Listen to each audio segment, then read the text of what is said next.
Hey guys, Equinox here, and this is going to be kind of just a short Season 4 video. I'm going to go over talent build, stuff like that for the new dungeons, or well, new, old dungeons, and pretty much what you want to look for in each dungeon, what talent build you want to look for.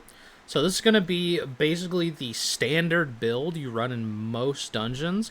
So a little couple different things here. So no Chi Wave, no Profound Rebuttal.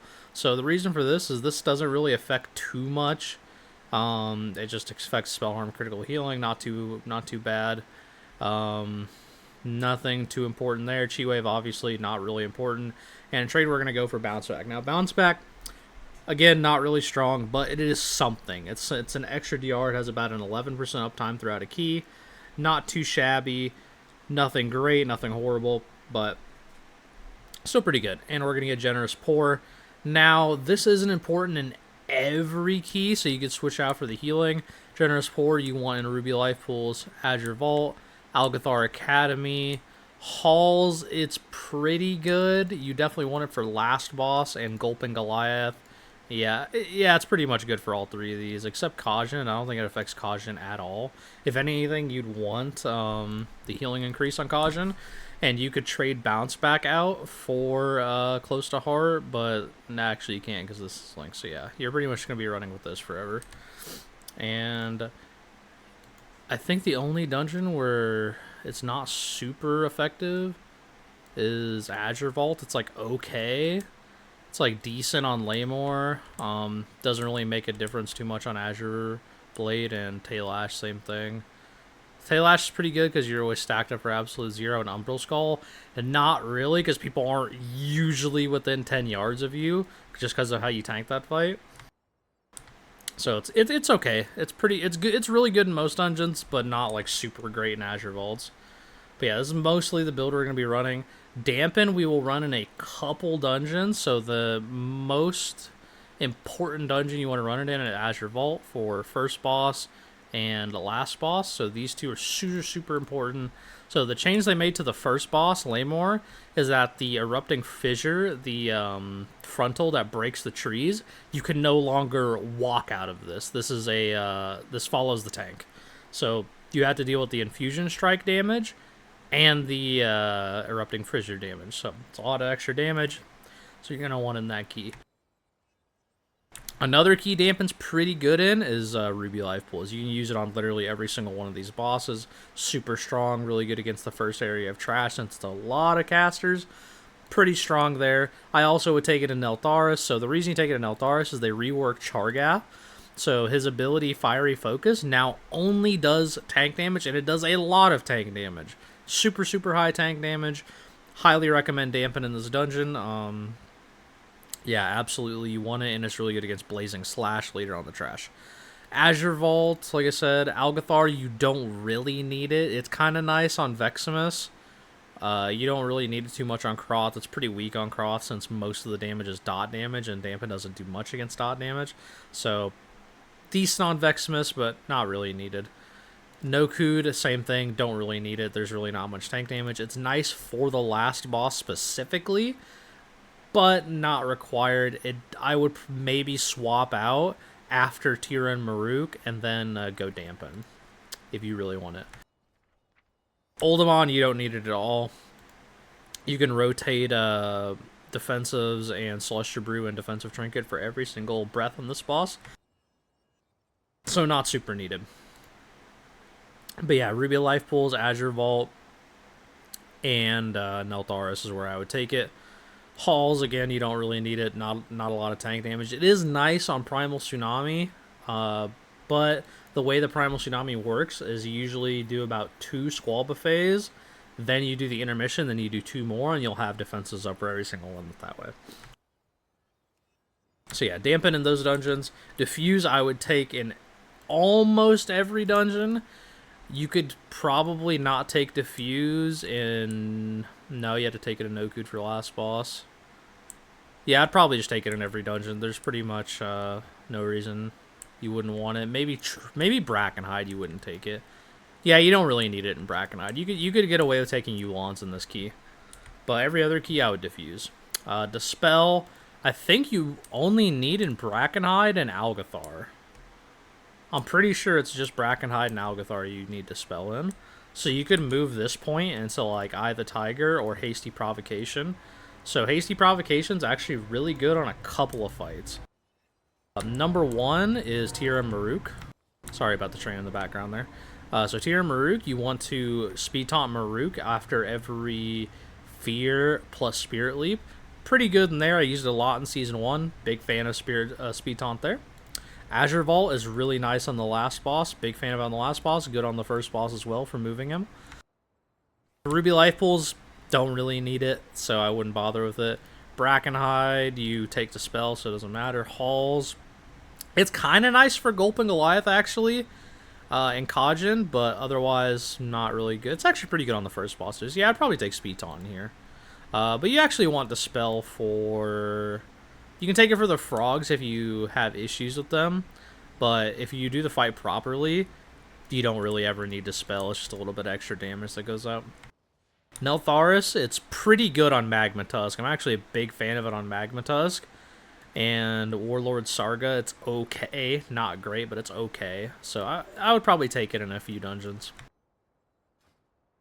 But overall, that's the talent choice. Counter-Strike, you could remove this for High Tolerance if you want. You could remove it for Fundamental Observation in, what do you call it? Neltharis for Fiery Focus.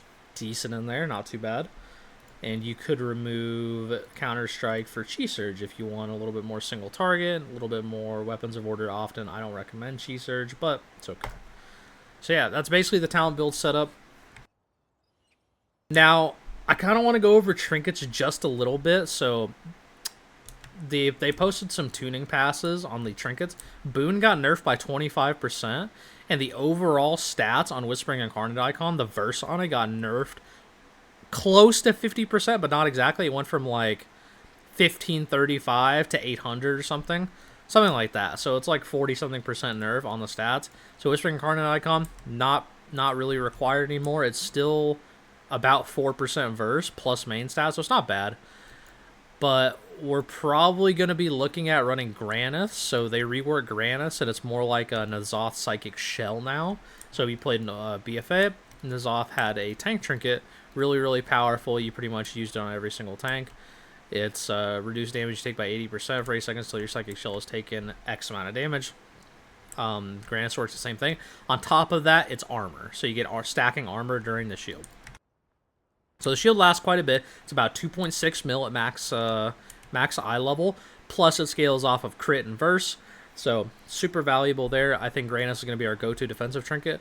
Our secondary trinket will be one of a few trinkets. One, you can still use Whispering Incarnate Icon. Super good stat trinket. You could use Ominous Chromatic Essence from Aberrus. And this is the same thing as Whispering Incarnate Icon, but it lets you give a certain amount of stats to other people who use it of your choosing. And then you could run All Totem of the Master. So it's from Kurog. This trinket gives you random stats or damage, so it does Fire Stance, which is just fire damage, Ice Stance, which is a hot plus damage, Wind Stance, which is a haste plus damage, and then Earth Stance, which is damage plus armor. It's about 35k armor at max, it actually might be a little bit more. It's about 40k armor at max high level. So pretty good when it procs. You're actually pretty formidable when it procs. But it's not super reliable. You can't just, like, get Earth whenever you need it, right? So you can run that one.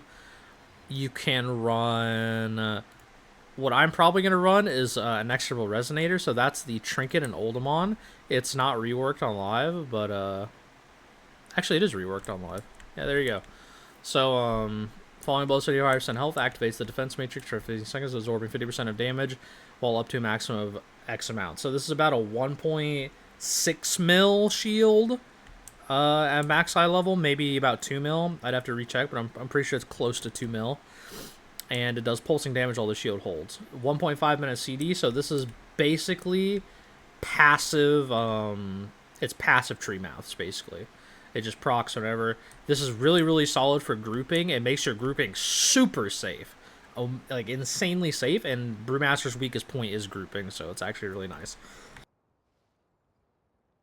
So I think this trinket plus Granus is going to be very good on Fort. On Tyrannical, I would probably run Granus plus Grief Torch. So Grief Torch is it's the trinket from Vault, it's from Brewkeeper. It's this trinket right here.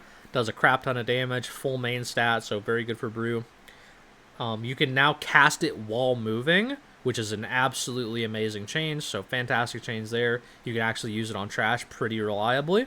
So I'm pretty looking forward to that.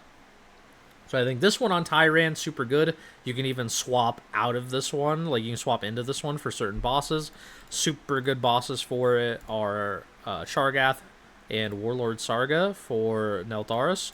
They have damage amp phases, so on-use trinkets are really good there. Noku defensive. Decent for killing the ads on this boss, but it's okay.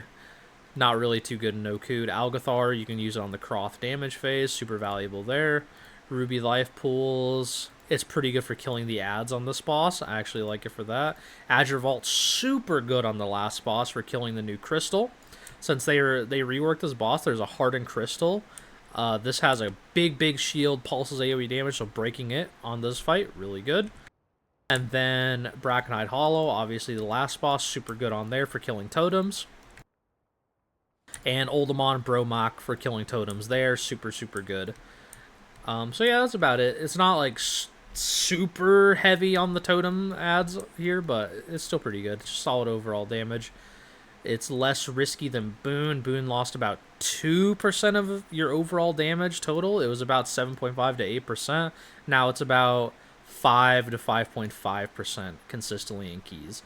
So not horrible, but definitely worse than it was before. But yeah, that's about it. All of this was going to be in the guide, by the way, when it releases. That guide is releasing next week before the weekend, so probably midweek, I'd say Thursday, Friday, just in case they do a random tuning pass for tanks right before the patch comes out. So yeah, next week the guide will be fully updated. I'm going to put that I'm going to update that, and I'm going to make a video about that. You guys will see it. So if there's anything else you want in the guide that's not included in the guide normally, feel free to put in the comments. And yeah, have a wonderful day. Have a fantastic weekend. Enjoy the 10.2.7 when it comes out. I'm going to make a video on the 10.2.7 patch. If you haven't seen that, I'll put a link to the news post about it below. But yeah, have a great day, guys. Love you. Peace out. Thank you for all the support. Like and subscribe. It really helps me out.